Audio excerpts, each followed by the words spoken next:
Conceal the threat. Okay, it's probably kilometers per hour. All right, so a crest of the hill, can't see what's over the crest of the hill, and that's what happens.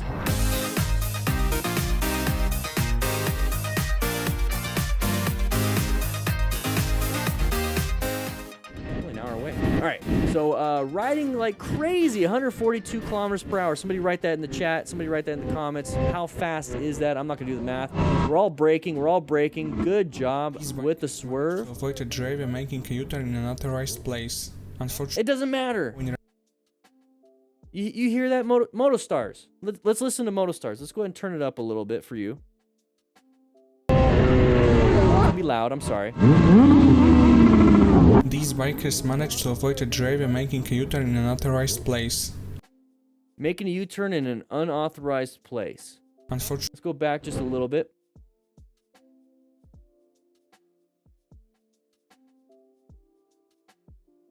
$88 miles per hour, 90 miles per hour. So a U-turn in an unauthorized place is the thing that is wrong. But we're not talking about this. We're not talking about that. We only care about what the other drivers did. Right, Anthony? Nice super sticker, by the way. So right here, what's happening is we have the side of the vehicle pop up where we're going 80-something miles per hour, 90 miles per hour. There it is. Everybody has brake lights. We can't stop in time. Oh, crap. Can't stop in time. We're going too fast. We're going to have to do something. Look at that swerve. We're going to push the bike but not really commit to it and almost hit them with our body. Now, everyone found an escape path. I'm glad they did. But let's not just blame the driver. Let's blame the riders, too. Let's blame them both. Blame them both. In an unauthorized place. Unfortunately, the following rider was not so lucky. Oh, what? That was a nice transition, Motostars, by the way. Frank. Hey. He's just trying to get his bad gas out of the tank. He's just trying to get... He left it in there for too long, didn't do a fuel stabilizer. He's just getting it out. He's just getting it out. All right, let's go back a little bit. So not as lucky as this driver. Driver making a U-turn in an unauthorized place. Unfortunately, the following rider... All right, so here we go. So we're getting in this spot. We are... Let's take a quick look at where we are in space and time. We have the vehicles to the right, open lane type of thing going on right there, right? So we're worried about people doing that, but I think this guy that he crashed into, the car, was doing an illegal turn from the far right. So can't really anticipate too much of that. But let's see what we have control over. Are we going to be speeding? Let's see. Rider was not so lucky. Sounds like we're going pretty fast, Frank. I mean, if you just did a little bit of... you know, comparison between the vehicle to our right and then us, it seems like we're going pretty fast. So we're going too fast for the environment. Couldn't stop in time. Then we're going to impact. And that's why we have full gear, everybody. That's why we have full gear. Hope he's doing fine. I really do hope he's doing fine, but let's go ahead and slow it down just a teeny tiny bit. Ride this, just do the speed limit. How hard is it for people just to do the speed limit? I don't get it. The speed limit's there for a reason, not just, you know, to make it to where you can't have fun on your motorcycle. The speed limit's there because that is what's deemed as safe in that environment. Just do the speed limit. So Black Devil, here we go, going 200 miles an hour. Looking closer at this situation, it can be seen that this slightly sloping road completely concealed the threat. Okay, it's probably kilometers per hour. All right, so a crest of the hill, can't see what's over the crest of the hill, and that's what happens. Hopefully no animals were hurt.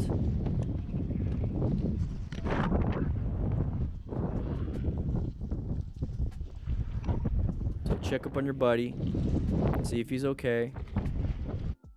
He tried to stop. His total stopping distance was really far at 200 kilometers an hour. So we're talking hundreds of feet to stop. So the moment you see it, it's probably too late anyways. Here's the thing, he's got full gear. There's a dog on screen. And we were able to stop, so we're good, right?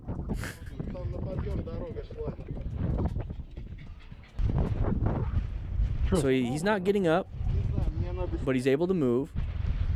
This is where you do a good, quick assessment. It looks like he's been guarding that left hand a little bit.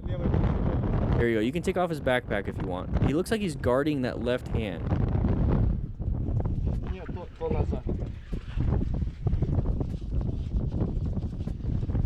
So he definitely doesn't want to move that left arm. You see the left arm? He doesn't even want to mess with that arm.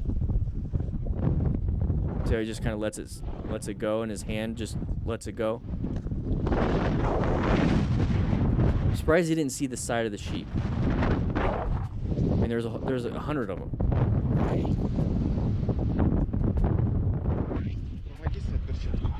So his left wrist, his left hand hurts. So here's the thing: if you can't take off your own glove because of the pain, and you need somebody else to help you so you can support the joint below it, then there's something wrong. There's something wrong. Could be a bruise, could be a hairline fracture. Either way, think about it. When we're going to ride home now, what are we using with our left hand? Our clutch. Hopefully we know how to do some speed shifting up and down so we don't have to utilize that clutch. But you still need to use it for turning. So counter steering and everything. So take it nice and easy, nice and slow on the way home.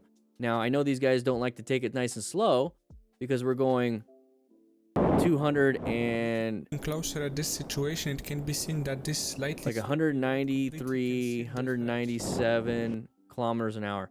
Now take a quick look. Take a quick look. Where'd the road go? The road disappears up over this horizon. So that's called a crest of the hill. A crest of the hill is going to do that. So when the road disappears like this, that means you're going up and over a hill, which means you don't have good line of sight, which means you can't see up and over the hill to get on the other side. You don't know what's on the other side. And that's the problem that we're having in this situation. We can't see what's happening on the other side. We are going too fast for this environment. So as soon as you see this crest of the hill, we should be in an orange stage. Now take a quick look. We're super far away from this rider, and this is the first person that's going to perceive it. So this person is our canary. We're sending that person in. This is probably a rookie. We're sending a rookie in to make sure the coast is clear. And then we'll let them crash and we can have a better perception reaction braking distance. No, we shouldn't be doing that. The thing is, that's what's happening here, and we're kind of utilizing that. It's kind of cheesy. How about we both just do what we're supposed to do? We see a crest of the hill, slow it down. We see on the other side it's open, then speed up. You know, you do you, but crest of the hill is definitely a hazard factor. And at this speed, we have hundreds and hundreds and hundreds and hundreds of feet before we're going to stop. You're going to see him try to stop. As soon as he sees this, there's the swirly. He's getting a little swirly. Can't stop in time. Can't stop in time. Look at his brakes. There's the brake lights. So no brake lights right here. So no brake lights right here. So he's perceiving, he's about to react right now. So let's go ahead and count it out. We're going to do one motorcycle. One motorcycle equals a second. One motorcycle, two motorcycle, three motorcycle, four motorcycle. That's 4 seconds. Okay, ready? One motorcycle, two motorcycle, three motorcycle. I can't count past 5. All right, so that was probably like 8 motorcycles. 8 seconds. 8 seconds of trying to slow down.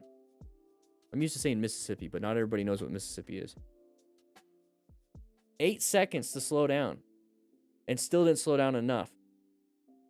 So imagine seeing a car or a cliff. You have 8 seconds, and he still can't stop in time. So we gathered an extra 2 seconds because we saw this person 2 seconds ahead of us. So we got 10 seconds to slow down. So we're good. We got 10 seconds to slow down too. With our buddy can't slow down, but we can. Plus he hit everybody so that you're not going to hit anybody. So when you see this, we're out in the middle of nowhere. What are you going to do? You got to rescue another rider. Our new rescue kits that are coming in, by the way, include a SAM splint. They include a splint. So it would definitely help out with this situation where he has a wrist fracture probably. He doesn't look like he's in a lot of cognitive pain or disorientation. He looks like he knows what's happening, and he's got some wrist pain. Whew. No buenos. No buenos. He's got some wrist pain. Good thing he's got full gear.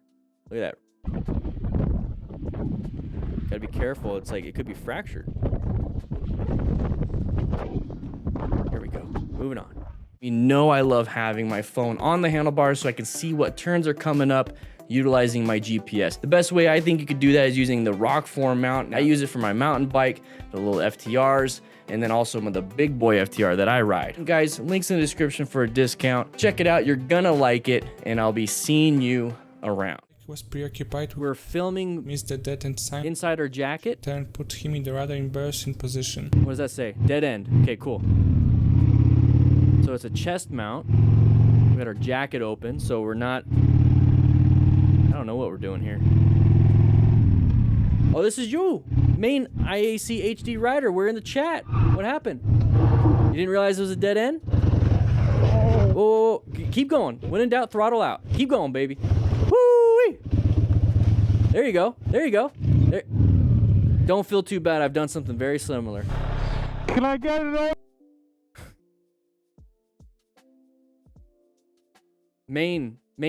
Maniac HD rider. Just look up, go to YouTube, type in the little search bar, and type in DanDanTheFireman crashes into bush Thanksgiving. Saturday Scrambler.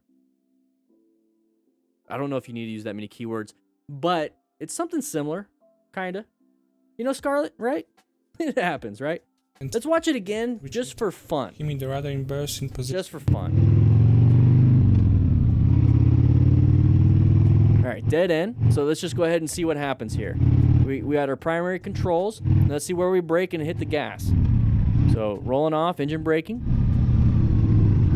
Oh, here it is. Brakes, brakes, brakes, gas, brakes, gas, gas, brakes, gas, gas, brakes, gas, gas, gas, brakes, gas, gas. A little bit more brakes, a little bit. Oh, downshifting. Oh, stalled. Good job. All right, moving on with this. DJ Spencer. Here we go. Stop sign. Whoa, uncommon thing. Thankfully, that person figured it out. We're gonna check our pants now. Oh my gosh. You hear him? Let's listen.